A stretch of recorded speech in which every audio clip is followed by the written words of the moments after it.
کار په ژوند چرې د دې خلکو د لاس نه کېږي، دې د امید روجونونکو ته احساس نه کېږي.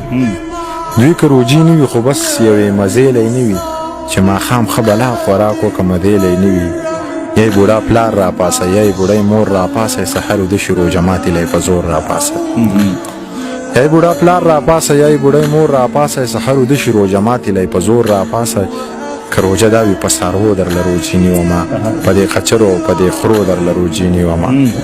زمونږ د کلي د ملا هم څو خبرې زده دي، بس د یوسف او زلیخې خبرې ډېرې کوي، د اعتکاف او سرسایې خبرې ډېرې کوي. په لوی اختر د اسماعیل هغه واقعه بیان کړي، په سندرغاړي او شاعر پسې خبرې وکړي. زما د چم هغه نخر ماشومې نه یادېږي، زما د کلي هغه کونډې خیال کې چېرته راځي. که زه ګوب کوم نو په ما باندې پیتوې لګوي، ما ته هندو، ما ته کافر، ما ته جاهل وایي. که زما دا زړه وي، دا ذهن وي او دا نظر وي، نو ملا جانه ستا نه مخکې به جنت ته ځمه.